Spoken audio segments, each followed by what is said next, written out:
Corporate America Rants Part 3. It's almost been a year since I've been in corporate America, and the amount of experiences that I had where someone is trying to embarrass me in front of a higher up person, it's ridiculous. So I wanted to talk about it. The way I came to this conclusion is because I've heard this. I don't know if you know. I don't know if you realize. I know you don't understand. What?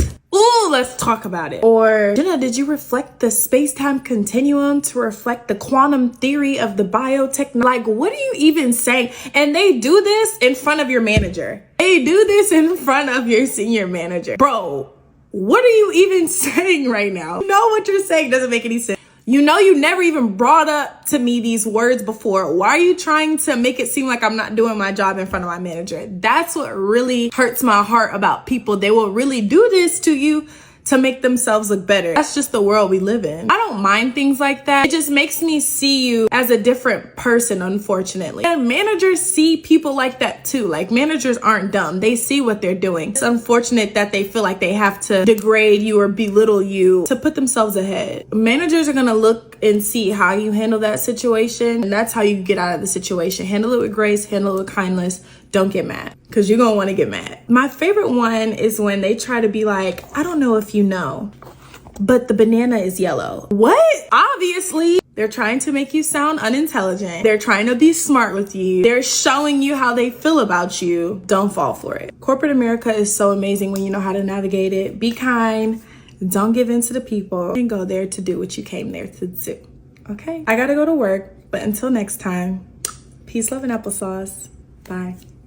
Than a pick-me girl is the pick-me coworker. Women compete in the workplace in a way that pisses me off more than when women compete for male validation. It's the same thing because they're competing for their own exploitation. If you don't know who I'm talking about, just apply the pick-me girl's behavior to your coworker and bam, they'll say things like, I don't get why they couldn't just accept the fact that they're not going to get a raise. Why couldn't they just accept the fact that they're going to be working on Saturdays? Why couldn't they, like, I dealt with it. I would do anything for this company.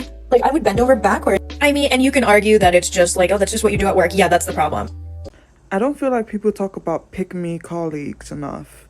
Like, they are the reason that work can be so unbearable sometimes. You speak to them and they're like, oh yeah, you know, I hate that we have an hour break. It's just so long. Like, I don't know what to do at that time. You know, I just feel like I'd rather be in the office, be with people, you know, always, you know, working hard. Yeah, like, if it was up to them, we would have no breaks. If it was up to them, we would be in the office 7 days a week with 20-minute breaks, maybe 15, because they just love work so much. I love how busy it is, so I'm just not sat around twiddling my thumbs. Okay, do you want a medal, bro? Like, what do you want? What do you want? I am not the manager. I'm not going to give you a raise. Go tell that to the manager, bro, if that's what you want to do.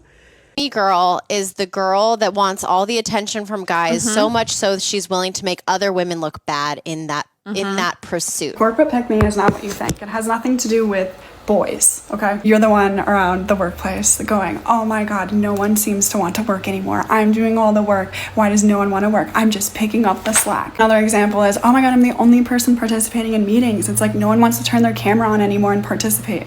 Or even the best example is, oh, once when I get past this really, really hard project that's completely out of my job scope that I'm not getting paid correctly for, once when I get that, I'll get a promotion. Or basically any troll that comments on any of my content where I am actually creating discourse about, hey, why are you working? And are you actually in a real job, or is this all just fake work? What is this busyness versus meaningful work? What is all this? And you comment back, well, good luck being unemployed. What? In short, it's someone who prioritizes the traditional work norms of just saying yes to everything, always trusting that your employer has the best intentions for you, even though they're contractually not obligated to at all, and it is a business, and they have to just operate on their own business interests because that is how a business works in America. Sorry, that's just how they work.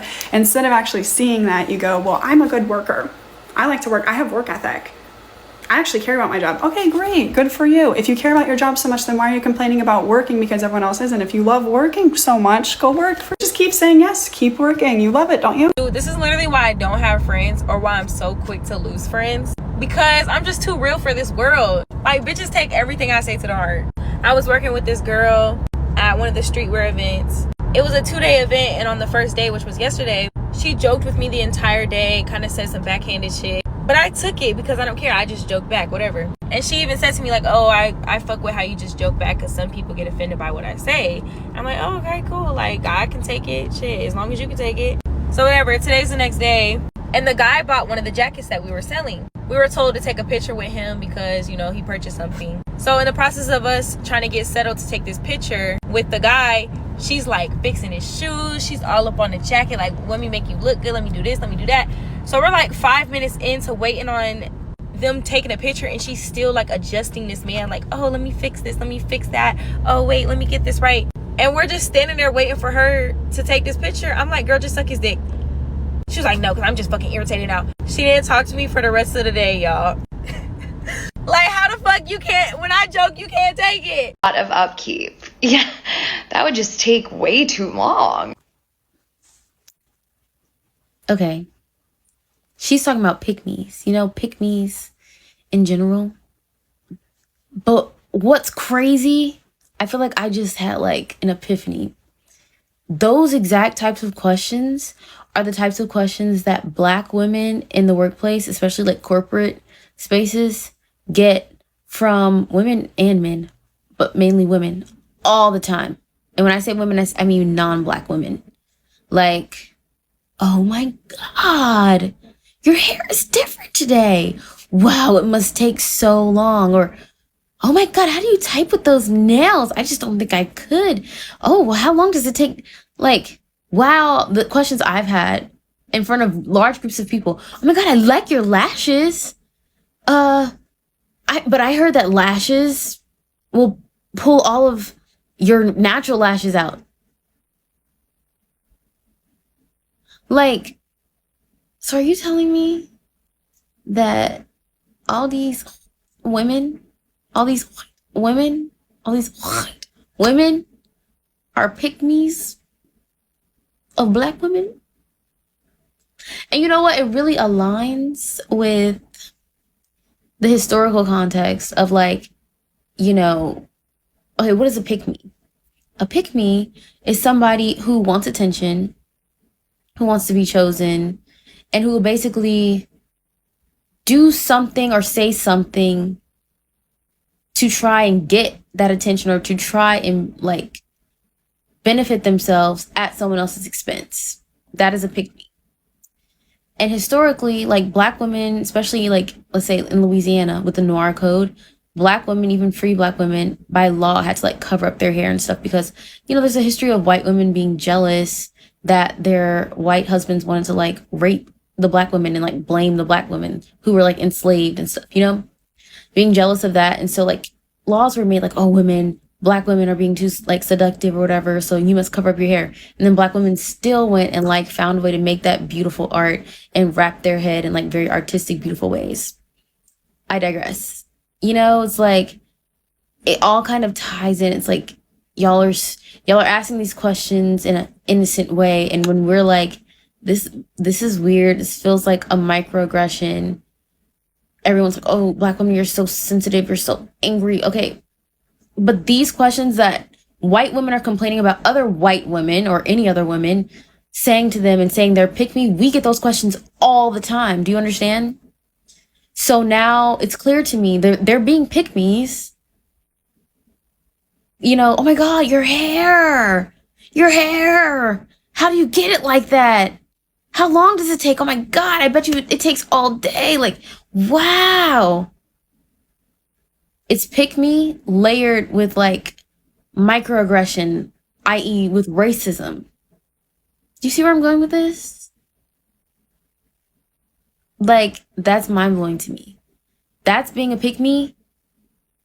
Those women are being pick-me's to all of us all the time then. And it's like on a racial level. It's not just, oh, friends being jealous of friends or whatever. No. They're being pick-me's as a people. TikTok. Have y'all ever been around a coworker who think they the goddamn boss? Okay, check this out.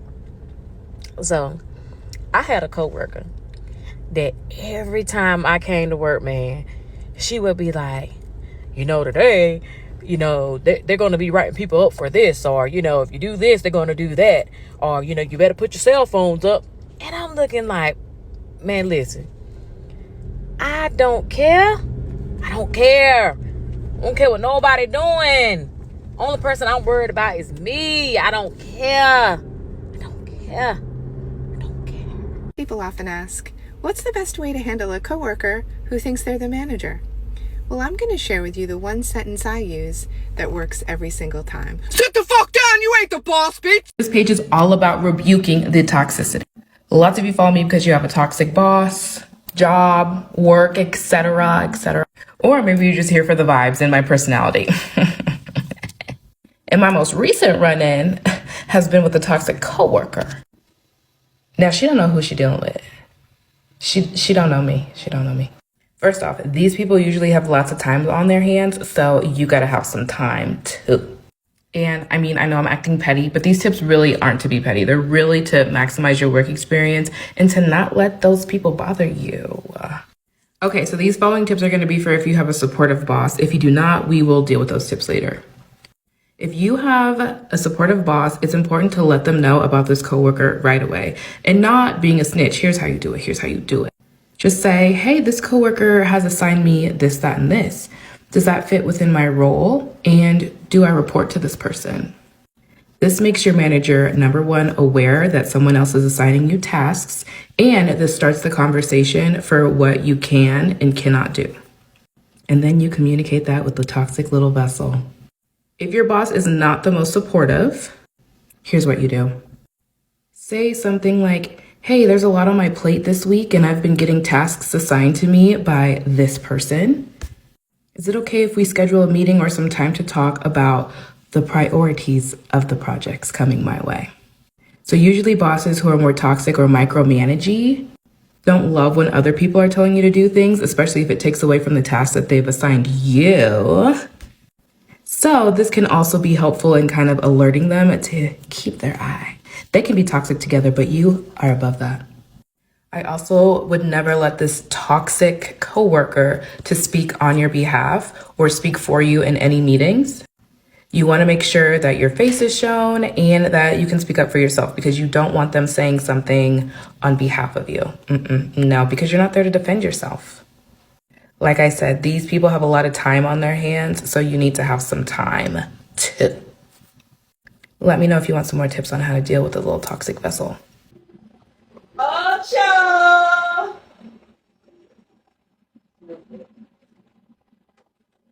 So before you leave today, you know, I need you to mop the floor. These dishes gotta get done. This trash must be pulled. Get out of here, bro.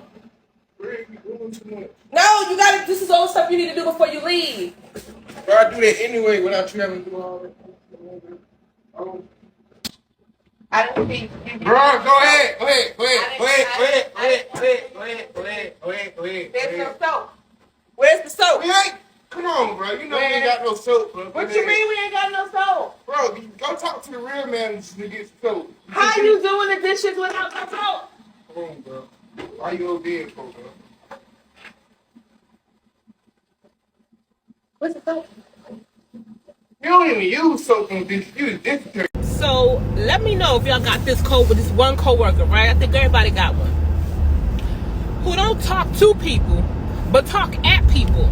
Like they're your mother or somebody. I got this one. I don't know what a problem is. I done had to come at her before because she was talking about me and she don't know me and my other colleague, we tight. So my colleague gonna tell me, I go confront her like, boom, is there an issue? Okay, whatever. Well then, today she come and she's like, can one of you all do, I said, what? Check your tone. Can one of who? Because that's not how you addressing me. And not for nothing, I already got something else to do. So find somebody else to do whatever it is you asking them to do, boo-boo, because I ain't the one. Let me know if y'all got a coworker like that. I'm like, ma'am, y'all can have this job in 2.5 seconds because I'm not the one. Hey, Crystal. I see you're clearly not all that busy, so if you could go ahead and get some of this stuff wiped down, because it needs to be cleaned. Okay, we have a 6:30, a 7, and an 8. I'm so sorry. This is another elite speaking, so let's get you in. Hey, what's going on here? Oh, I'm just cleaning up and stuff. Let's go ahead and do that later. Let's get you up to the register, because there's a line, so.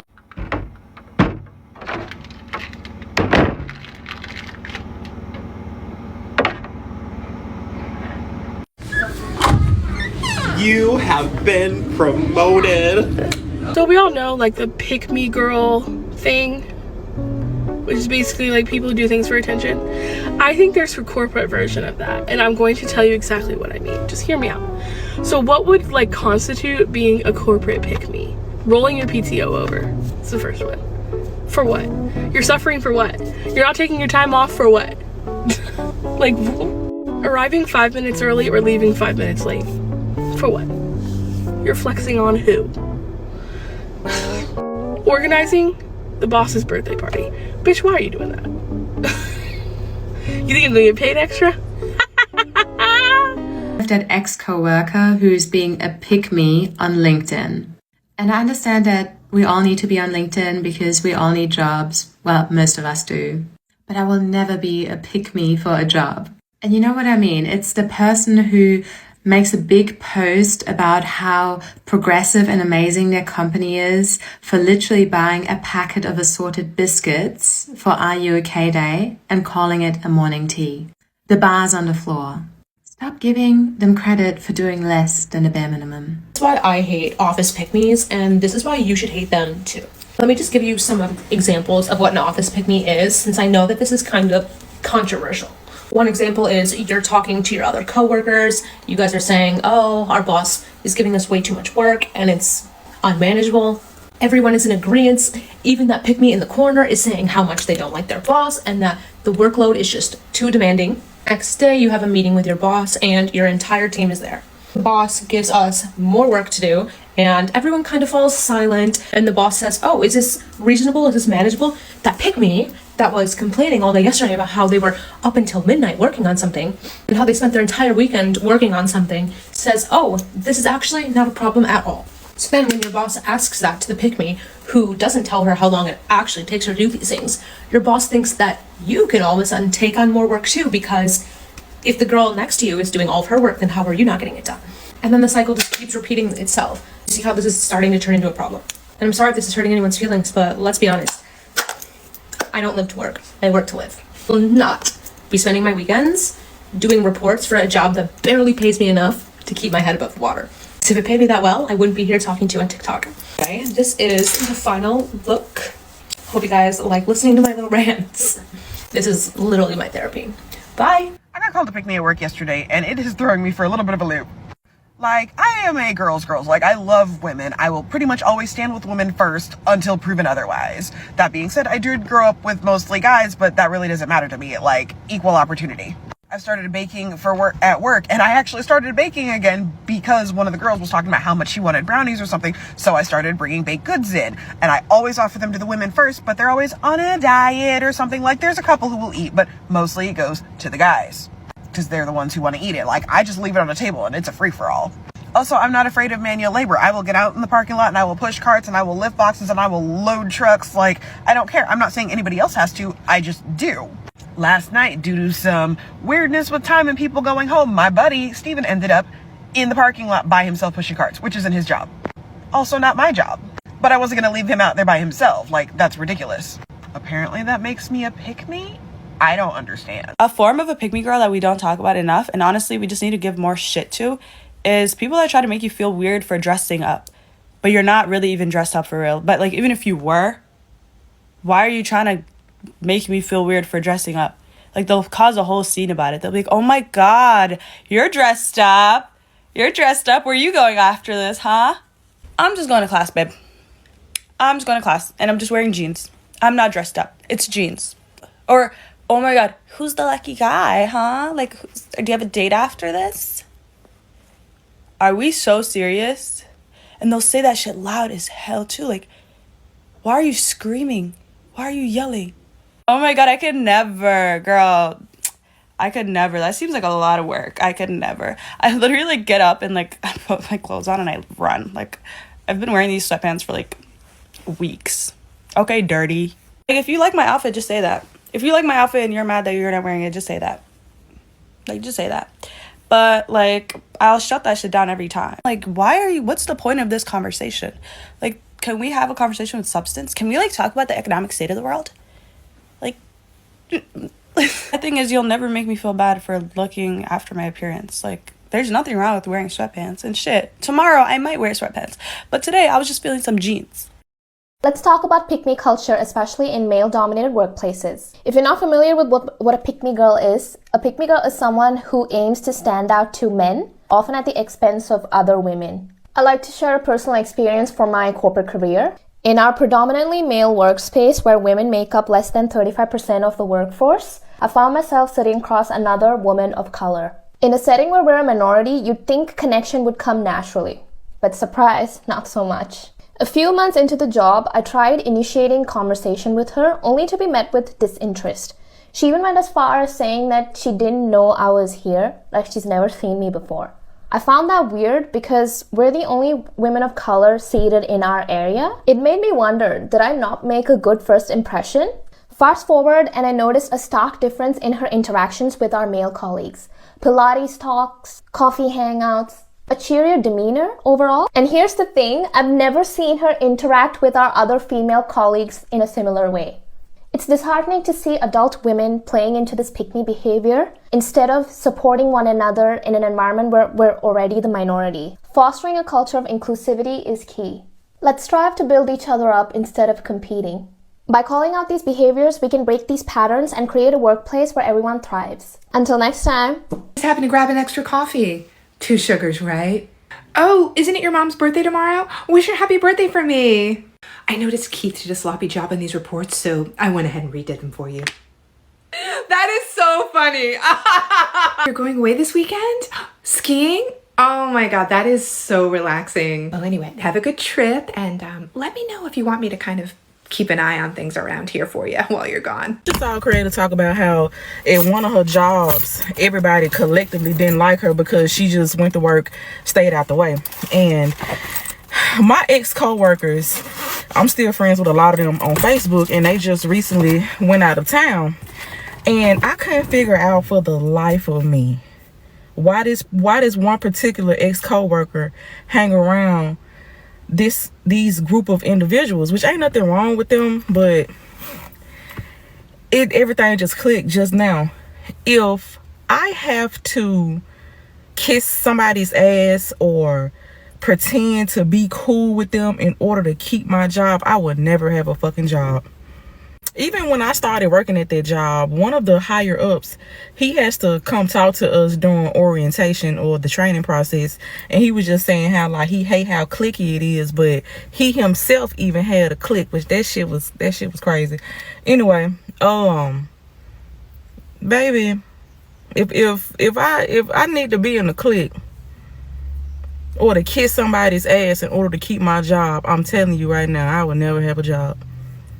I don't give a fuck what's going on. A lot of people in these jobs, even the creator who made the original video who I'm talking about, she was just like, it's like adults, you know, acting like it's high school, just real kiddie shit. When it's people's livelihood on the line. And that's what a lot of people don't even understand. Like, bro, I shouldn't have to kiss nobody's ass. I should just be able to come to work, do my job, and go home. People be fucking tripping, bro. So what do you think, my wonderful colleagues? Are you a pick-me? Do you work with a pick-me? Does your boss love that work pick-me? These are real life scenarios, and working in HR, let me tell you, pick-me's never last. You become inundated with wanting to be the best and do all these things where you rally up coworkers and colleagues who don't like you, only for the boss to choose you as their fave. But then you're not promoted, you don't get a raise, and you're just working tirelessly for no reason. Don't be a pick-me. Do better. Until we meet again, my friends. Peace.